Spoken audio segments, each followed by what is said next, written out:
Olá, sétimo ano. Hoje estudaremos o Estado moderno, o absolutismo e o mercantilismo. A Revolução Francesa, que aconteceu por volta de 1789, é considerada uma das linhas gerais que identifica os múltiplos processos que envolvem a transição do feudalismo para o capitalismo. Aí nós podemos observar que, apesar da forma de trabalho serem semelhantes à servidão continuarem ocorrendo no campo da Europa Ocidental, nessa época cresce e se desenvolve geralmente uma burguesia mercantilista e manufatureira, que concentra cada vez mais o poder econômico em suas mãos. Além desse quadro social complexo, em que coexistiam populares, burguesia e pobreza ou nobreza, na sociedade, existiu nesse período uma forma própria de organização de Estado, que era o absolutismo, e uma teoria política e econômica que permitia uma forte intervenção do Estado na economia, que era o mercantilismo. Então, o absolutismo é uma teoria política que defende que um monarca ou um príncipe deve deter o poder absoluto independente de outros poderes, como o judiciário, o legislativo, o religioso e o eleitoral. Dentre os técnicos que mais contribuíram para o desenvolvimento do absolutismo, podemos citar Thomas Hobbes, Nicolau Maquiavelli, Jean Bonhomme e Rousseau.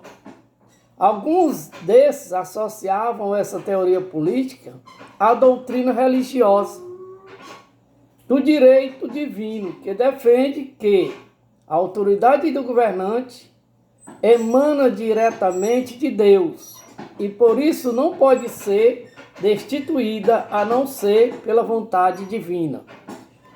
Baseado nesse contexto, o Estado absolutista, ele apresentava resultado do processo da desintegração ou da desagregação do feudalismo.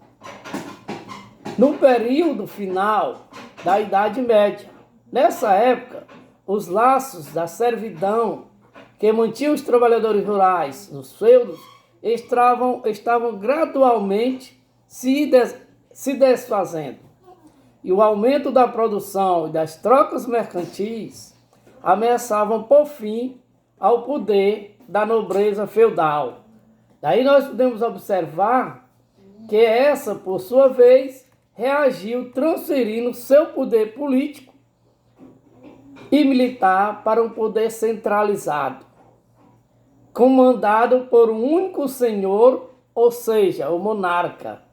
Dessa forma, acabou por se formar o que hoje chamamos de Estado absolutista, ou cuja principal função política era conter as massas camponesas rebeladas, sujeitando-as às novas formas de dependência e exploração. Por outro lado, a burguesia também despontava como um grupo social importante e que estimulava o aparecimento de um novo modo de produção, onde nós podemos observar que o capitalismo mercantil seria esse novo modelo de produção. Os estados absolutistas organizaram exércitos permanentes. A burocracia administrativa e os sistemas tributários e jurídicos modernos. O termo absolutismo, ele dá a falsa ideia de que na prática o rei possuía poderes absolutos totais. Na verdade, nessa forma de Estado, de organização do Estado, o rei servia como um ponto de equilíbrio entre os conflitos existentes naquela época, aonde nós podemos observar que, na verdade, nessa forma de organização de Estado, esse equilíbrio que existia por parte do rei, ele servia para apaziguar as classes sociais daquela época, a burguesia, a nobreza, o clero e os camponeses. Em função desse quadro contrastante, o rei representava o poder de equilíbrio e, em tese, ele acabaria com os conflitos existentes entre esses grupos sociais.